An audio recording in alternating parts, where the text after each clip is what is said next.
എനിക്ക് politically incorrect ആയ ഒരു കഥാപാത്രം ഇൻകറക്റ്റ് ആയിട്ടാണ് പ്രസന്റ് ചെയ്യുന്നതെങ്കിൽ ചെയ്യാൻ പോലും എനിക്കിഷ്ടമാണ്. ബിക്കോസ് അങ്ങനത്തെ ആൾക്കാർക്ക് റെപ്രസെൻറ്റേഷൻ വേണം. അപ്പം അങ്ങനെ വിചാരിക്കുന്ന ഒരാൾ. അപ്പം ഇറ്റ്സ് ട്രൂ ദറ്റ് ഞാനും കാന്തിയും വളരെ വ്യത്യസ്തരായിട്ടുള്ള ആൾക്കാരാണ്.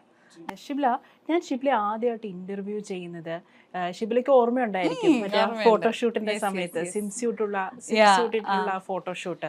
ആ ഫോട്ടോഷൂട്ടിന് ഭയങ്കരമായിട്ട് വൈറലായിരുന്നു. ഷിബ്ല ഒരുപാട് വിമർശനങ്ങൾ കേട്ടു. നമ്മൾ അതിനെക്കുറിച്ചൊക്കെ ഒരുപാട് ചർച്ച ചെയ്തിട്ടുണ്ടായിരുന്നു.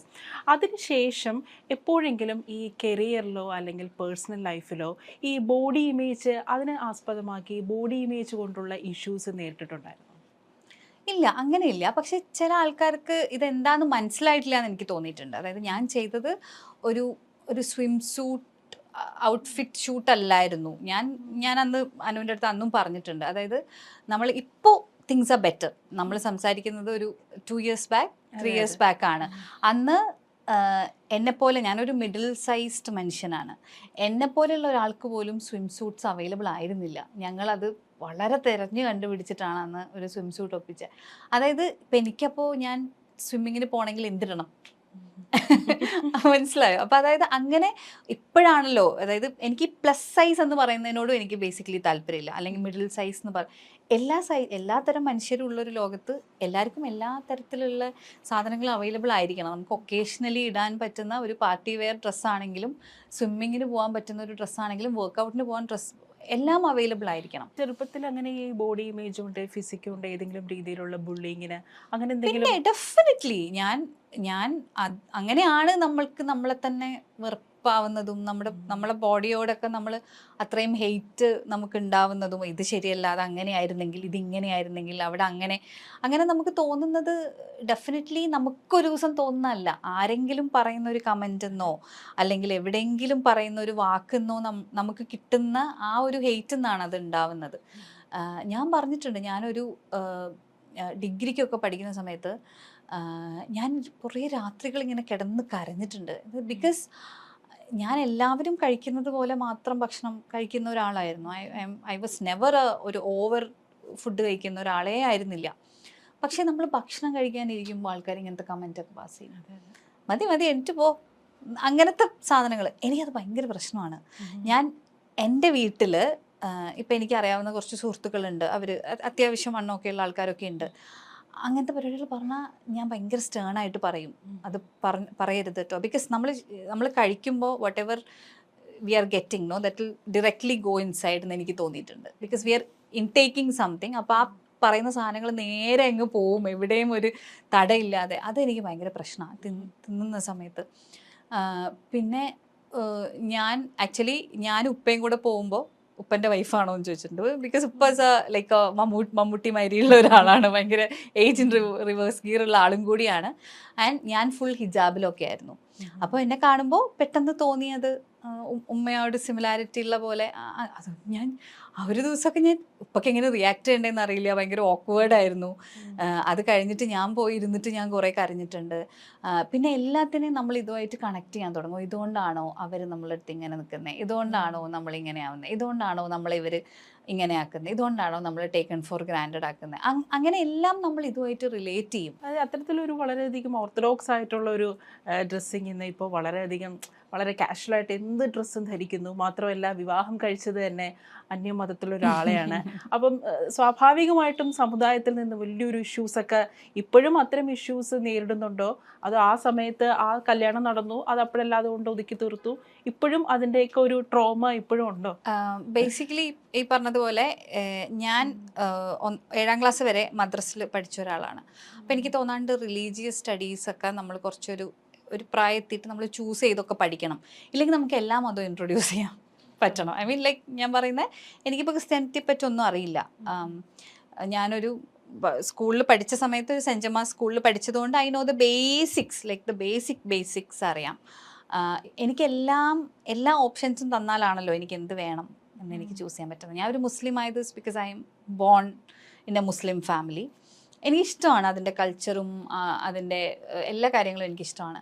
പക്ഷേ ഞാനിപ്പോഴും ചോദിക്കാറുണ്ട്, ഉമ്മ ഇപ്പം എൻ്റെ അടുത്ത് പറയും നല്ല ഫ്രീഡം തന്നിട്ടുള്ള, ഇപ്പം നമ്മൾ മറ്റേ സിനിമയിൽ പറയണ പോലെ ഫ്രീഡം ശരിക്കും എനിക്ക് ഞാൻ ചൂസ് ചെയ്താണ് എന്ത് പഠിക്കണം എന്നുള്ളത്. അതൊക്കെ എൻ്റെ പ്രായത്തിൽ അന്ന് ഉണ്ടായിരുന്ന ഒരാൾക്ക് ഇറ്റ് വാസ് ഡിഫിക്കൽട്ട്. എൻ്റെ നാട്ടിൽ എൻ്റെ പോലത്തെ ഒരു വീട്ടിൽ എന്ത് പഠിക്കണം എന്ന് തീരുമാനിക്കുന്നതൊക്കെ ഒരു പ്രിവിലേജ് തന്നെയായിരുന്നു. ആ പ്രിവിലേജ് എല്ലാം അനുഭവിച്ചിട്ടുള്ള ആളാണ് ഞാൻ.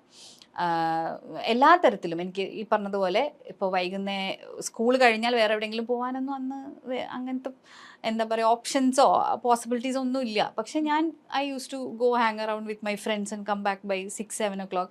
അപ്പോൾ യൂഷ്വലി മഗ്‌രിബാവുമ്പോഴേക്ക് വീട്ടിലെത്തണം എന്നുള്ളതാണ് നമ്മുടെ ഒരു പരിപാടി. പക്ഷെ അത് കഴിഞ്ഞിട്ട് വന്ന ദിവസങ്ങളുണ്ട്. I use to inform and they use to trust me so much. അപ്പം എൻ്റെ അടുത്ത് ഉമ്മയും ഉപ്പയും പറയുന്ന കാര്യം എന്ന് വെച്ചാൽ നീ ആ ട്രസ്റ്റ് ബ്രേക്ക് ചെയ്തു എന്നുള്ളതാണ്. അത് ഒരു തെറ്റായിട്ട് തന്നെ ഞാൻ വിചാരിക്കുന്നുണ്ട്. I shouldn't have done that. അതായത് അങ്ങനെ ഒരു ട്രസ്റ്റ് ബ്രേക്ക് ചെയ്യുക, ബിക്കോസ് ദേ ട്രസ്റ്റഡ് മീ. അതെനിക്ക് അറിയായിരുന്നു. അത് ഞാൻ ഇന്ന വേ മിസ്യൂസ് ചെയ്താണെന്നൊക്കെ വേണമെങ്കിൽ പറയാം. കല്യാണം കഴിക്കുന്നത് അതെങ്ങനെ ഒരു ട്രസ്റ്റ്? അതായത് ഇഷ്ടമുള്ള ആളോട് ഇഷ്ടം തോന്നിയപ്പോൾ എനിക്ക് പറയാനുള്ള ഫ്രീഡം ഉണ്ടായിരുന്നു എൻ്റെ വീട്ടിൽ.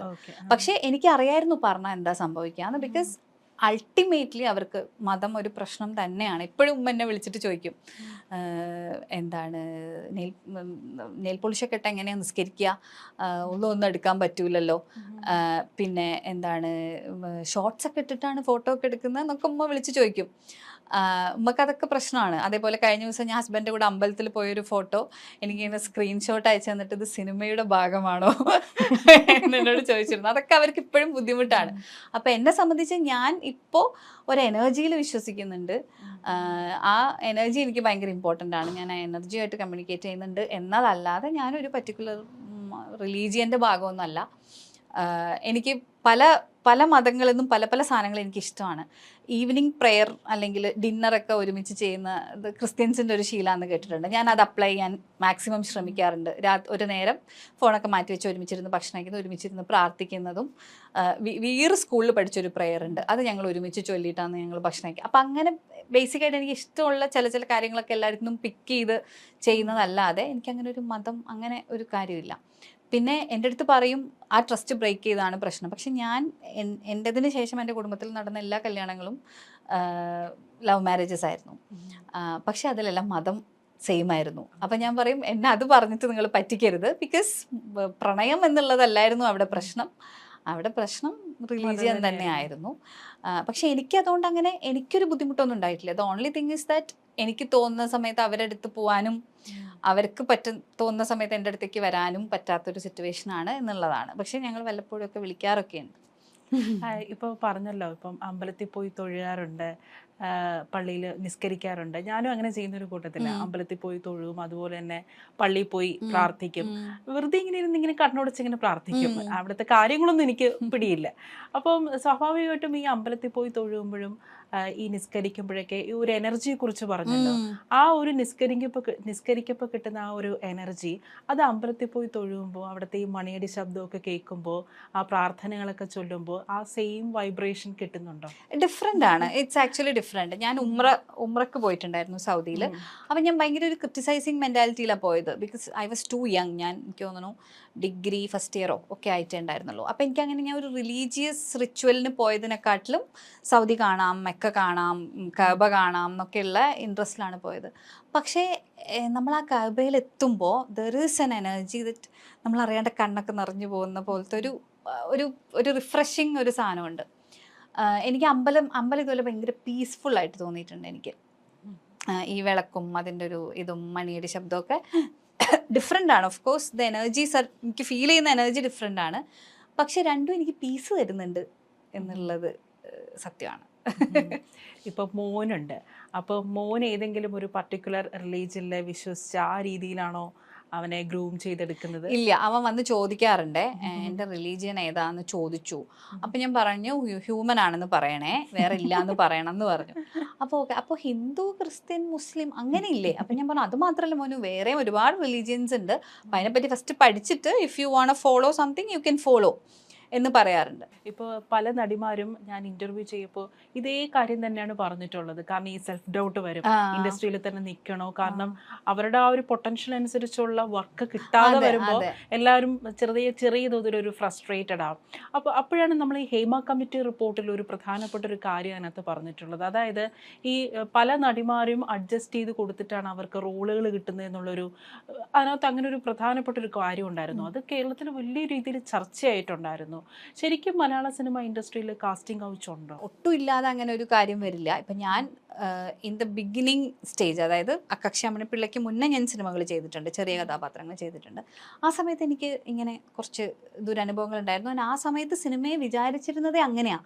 അപ്പം നമുക്ക് already we have a pre conceived notion that whoever is calling us is gonna ask something like this എന്നുള്ളൊരു ഫീലിംഗ് നമുക്ക് ഓൾറെഡി ഉണ്ട്. അപ്പം മേ ബി അത് മാനിഫെസ്റ്റ് ചെയ്താണോ എന്ന് അറിയില്ല. I had experiences like that. പക്ഷേ കക്ഷി അമ്മിണിപ്പിള്ളയ്ക്ക് ശേഷം മേ ബി അത് ഞാൻ എപ്പോഴും ഞാൻ പറയുന്നത് അതെൻ്റെ ഒരു പ്രിവിലേജ് ആണ്. കക്ഷി അമ്മിണിപ്പിള്ള കഴിഞ്ഞപ്പോൾ ആൾക്കാർക്ക് എന്നെ അറിയാം. സോ ഇൻ്റർവ്യൂസ് കാണുന്നുണ്ടാവും, അല്ലെങ്കിൽ എന്നെ അറിയാമായിരിക്കും. ആ അറിയുന്നത് കൊണ്ടായിരിക്കാം ചിലപ്പം എനിക്ക് പിന്നെ സിനിമകൾ അത്ര കംഫർട്ടബിൾ ആയിട്ടുള്ള എൻവയോൺമെൻറ്റിൽ വർക്ക് ചെയ്യാൻ പറ്റിയത്. പക്ഷേ ഇപ്പോൾ തുടങ്ങുന്ന ഒരാളുടെ അവസ്ഥ എന്താണ് നമുക്ക് അറിയില്ല. But I feel there is A huge difference കഴിഞ്ഞൊരു 5-6 വർഷത്തിൽ ദറ്റ് വളരെ പാഷനേറ്റ് ആയിട്ട് സിനിമ ചെയ്യണം എന്ന് മാത്രം വിചാരിക്കുന്ന ആൾക്കാരുടെ കൂടെ ഞാൻ വർക്ക് ചെയ്തിട്ടുണ്ട്. അവരത്രയും പാഷനേറ്റ് ആണ്. ഇപ്പം രഞ്ജിത്ത് സാറും ബാഹുവും ഒക്കെ അടക്കം, ഹുസൻ, ഞാൻ വർക്ക് ചെയ്ത ഒരുപാട് പേര്, അവർ രോഹിത്, എല്ലാവരും സിനിമ ചെയ്യുക എന്നുള്ളതിൻ്റെ അപ്പുറത്തേക്ക് അവർക്ക് ഒന്നുമില്ല. അങ്ങനത്തെ ആൾക്കാരുടെ കൂടെ ഞാൻ വർക്ക് ചെയ്തിട്ടുണ്ട്. സോ എനിക്ക് ഉറപ്പാണ് ഞാൻ വർക്ക് ചെയ്തിട്ടുള്ള ആൾക്കാരൊന്നും അങ്ങനെ ഒരു കാര്യം ചെയ്യില്ല. പക്ഷേ ദാറ്റ് ഡസൻറ്റ് മീൻ നമ്മൾ ദുബായ് കണ്ടിട്ടില്ലാത്തതുകൊണ്ട് ദുബായ് ഇല്ലെന്ന് അർത്ഥമില്ല എന്ന് പറയുന്ന പോലെ അങ്ങനെ ഇല്ല എന്നുള്ള ഒരർത്ഥം എനിക്കില്ല. പിന്നെ ഇതിലെ പ്രശ്നം എന്താണെന്ന് വെച്ചാൽ എപ്പോഴും ഒരു ഗ്രേ ഏരിയ ആണ്. ഇപ്പം എന്നെ ഒരാൾ വിളിച്ച് എൻ്റെ അടുത്ത് അങ്ങനെ ഒരു ആവശ്യം പറയാണ്, എൻ്റെ മൊറാലിറ്റി എന്നെ അതിന് സമ്മതിക്കുന്നുണ്ടെങ്കിൽ ഞാനത് ചെയ്താൽ എന്താ കുറ്റം എന്ന് ചിലപ്പോൾ ആൾക്കാർ ചോദിക്കും. ഐ മീൻ ലൈക്ക് ചിലപ്പോൾ അവർക്ക് മറ്റു പലതുമായിരിക്കും. അതായത് ഇപ്പൊ എന്നെ വിളിച്ച ആള്, അതെ, എന്നെ വിളിച്ച ആൾക്ക് അത് എന്നെ വിളിക്കുന്നു, അപ്പൊ എനിക്കതൊരു പ്രശ്നമല്ല. I mean I don't mind. അങ്ങനെ എൻ്റെ അടുത്ത് പല ഡയറക്ടേഴ്സും അങ്ങനെ പറഞ്ഞിട്ടുണ്ട്, ആസ് എൻ അങ്ങനെ പറയുന്ന കുട്ടികളുണ്ട് എന്ന്. I mean we are ready to do anything എന്ന് പറയുന്ന കുട്ടികളുണ്ട് എന്ന്. എനിക്ക് തോന്നുന്നു അവിടെയാണ് ശരിക്കുള്ള പ്രശ്നം കിടക്കുന്നതെന്നാണ്. അത് എന്താ അപ്പം സംഭവിക്കുന്നതെന്ന് വെച്ചാൽ, ഈ പറഞ്ഞതുപോലെ അവിടെ ആപ്റ്റായിട്ട് വരേണ്ട ഒരാൾക്ക് പകരം ഒരു കുറുക്ക് വഴി കൂടെ ഒരാൾ വരികയാണ്. അത് പിന്നെ 10 പേരെ ഇൻഫ്ലുവൻസ് ചെയ്യും.